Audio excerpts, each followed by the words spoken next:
It's a battle of words between the North Carolina Board of Governors and the UNC Board of Trustees.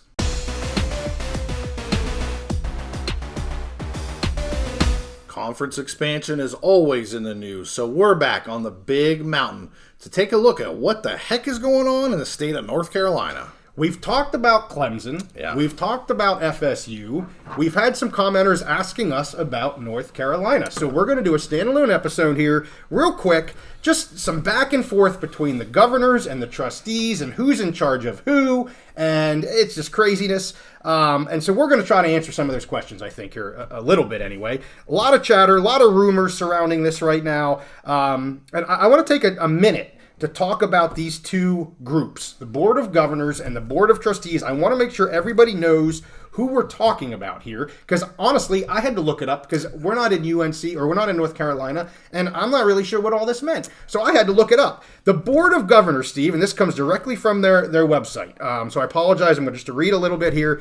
The University of North Carolina system is governed by the Board of Governors, which, under Chapter 116 of the North Carolina General Statutes, has responsibility for the planning, development, and overall governance of the UNC system. The board elects the president of the UNC system.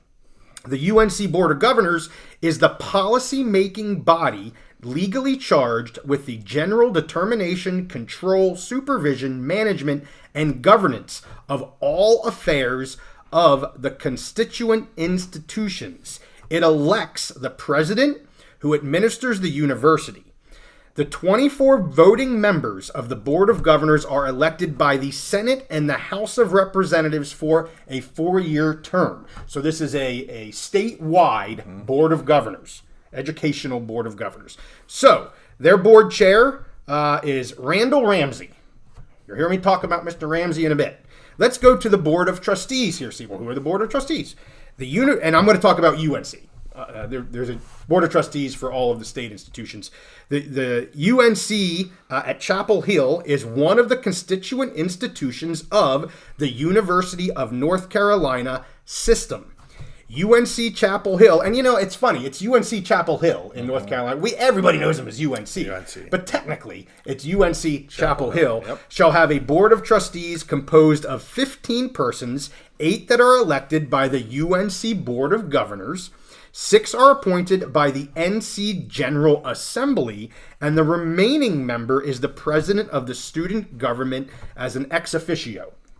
The Board of Trustees shall promote the sound development of its institution within the functions prescribed for it, helping it to serve the people of the state in a way that will complement the activities of each other institutions and aiding it to perform at a high level of excellence in every area of endeavor. Each Board of Trustees shall serve as an advisor, this is important, you'll hear me talk about this again, to the Board of Governors on matters pertaining to its institution, and shall also serve as advisor to the Chancellor concerning the management and development of that institution. The chairman of the Board of Trustees in UNC Chapel Hill is John Pryor. We've talked about Mr. Pryor before. So, knowing all of that, and I think hearing those definitions helps you understand the difference between these entities and who's in charge of the other, right? The Board of Governors is in charge of, or oversees, I should say, the Board of Trustees for all of their schools. So what's all the hoopla about? Why are we hearing so much about UNC here, Steve? We have some fairly recent comments from both sides that seems to show these sides are not seeing eye to eye on administration and authority of decisions. A memo was sent from the Board of Governors to the UNC Board of Trustees. They sent it actually to all of the UNC institutions. And it has been reported that this memo basically told the UNC trustees to scale back their powers and reminded them of their actual responsibilities. And again, I'm going to go back, and it said they are an advisor to the Board of Governors. That's what they are. One trustee from UNC Chapel Hill said they viewed this memo as telling the trustees to stay in their lane.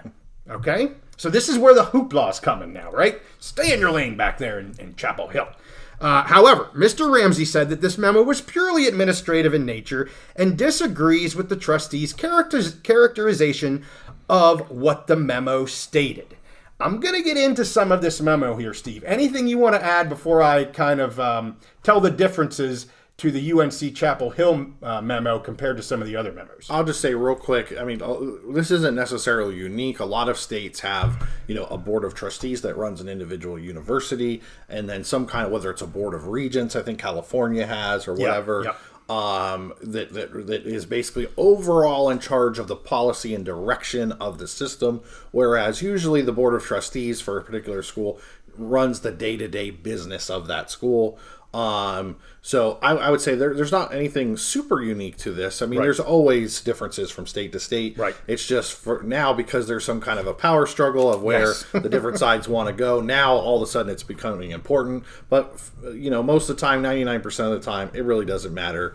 The board of trustees is going to run the university. Yeah. But in a case like this, where maybe there's a politically charged decision to be made, then the board of governors wants to flex their muscles. Well, they're I don't know if they're flexing their muscles. I think they're just, again, stay in your lane. Know your role. Maybe don't. You're not a board of governors. You're a board of trustees. Well, I'll say in when they were doing things in other times, the role can change. Sure. Because I think that their role was this was their role in the past, and I think the Board of Governors is saying, well, if we don't want this to be your role, we don't like what you're doing, we can change what your role is. Good point. That's just... Good point. So in this memo, which was actually dated the same day as Lee Roberts became the interim chancellor at UNC, the system president and the governor's chair reassigned 8 powers that had previously been delegated to the Board of Trustees and were given to Roberts and not the trustees. These were mostly related to personnel and salary. So I don't think there's too much there with that. They did that at all the institutions. This wasn't just Chapel Hill. As the memo also reminded the trustees of policies they should follow for public meetings and setting those agendas.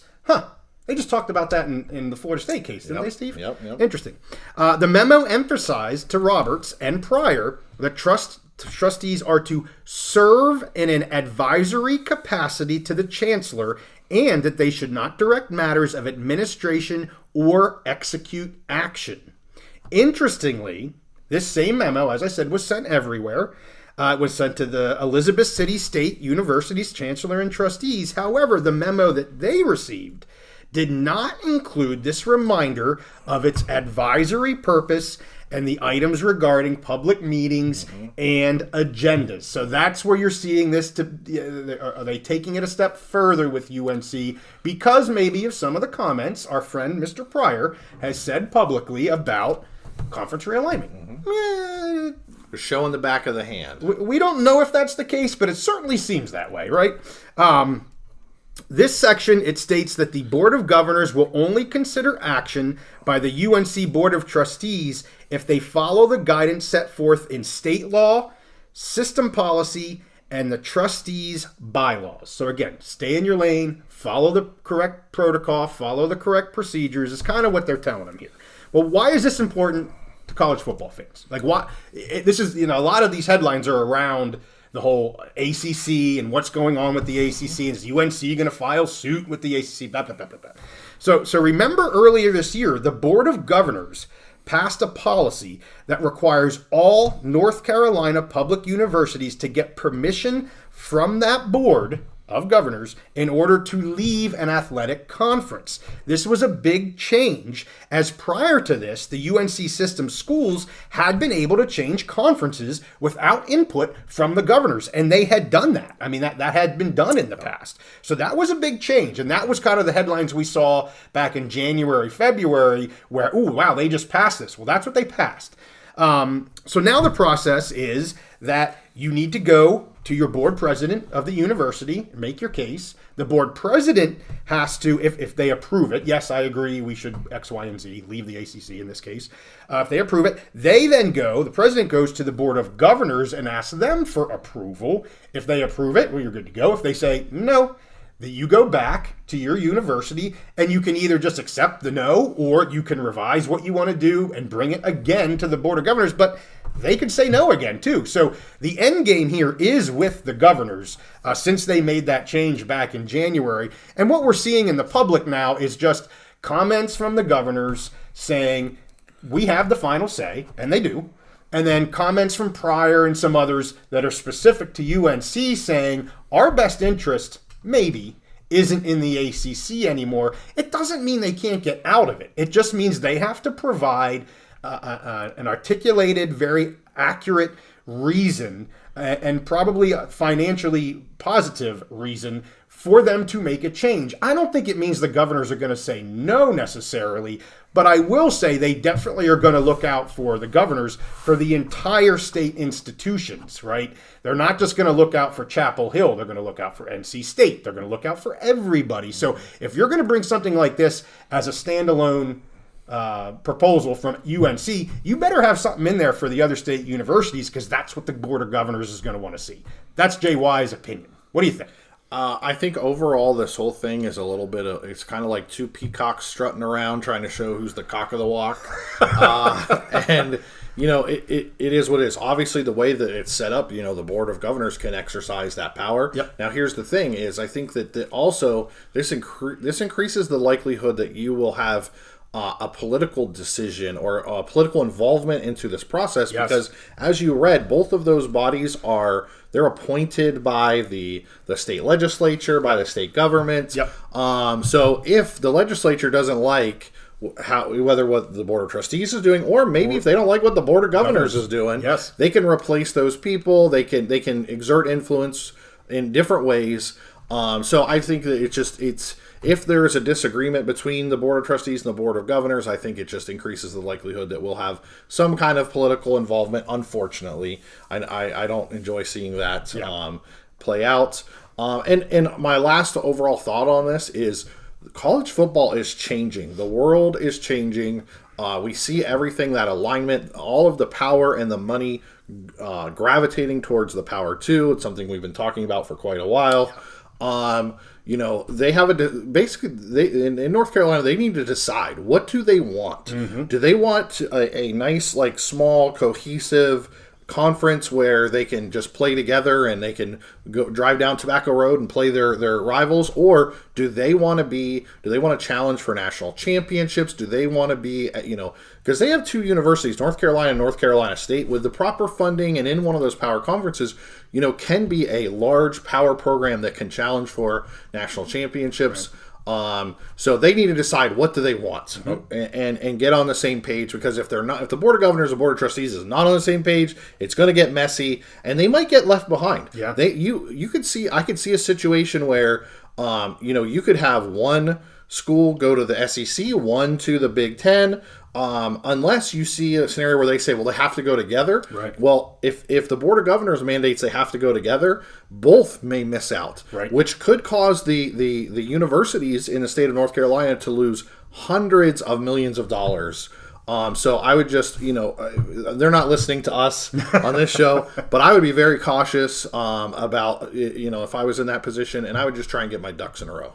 And I think that's the story right now. Get your ducks in a row. Yeah. You know, you've used the word before, a nothing burger. Yeah. I don't think this is a nothing burger necessarily, but I do think it's a mini burger right now, because it's just a bunch of speculation about what people are saying and what memos really mean. Yeah. And, you know, and as the governors, I think, have kind of said, stay in your lane. You know, don't be saying things like, we're leaving the ACC Board of Trustees, because you can't do that without us. Right. So there's a right way and a wrong way. And again, it's not a nothing burger, but I also don't think there's a lot of smoke. But you're going to have to wait and see, to your point. You know, if they don't get things figured out, are they left behind? And then once it's gone, it's gone. The Titanic sunk, it sank, I guess. But anyway, hey, that's it for this one. We asked to do the UNC stuff. We did the UNC stuff. I don't know if we'll do this much more unless there's literally like some information that's going out with all of this. But it was good to try to hit on this a little bit, because I know that's the third leg of the stool that people are really questioning about here with the ACC, and that's the University of North Carolina. So with that, make sure you give this one a like. Subscribe if you like our content. We'll see you next time on The Big Mountain. Does the strutting and the flexing turn into an all-out battle in North Carolina?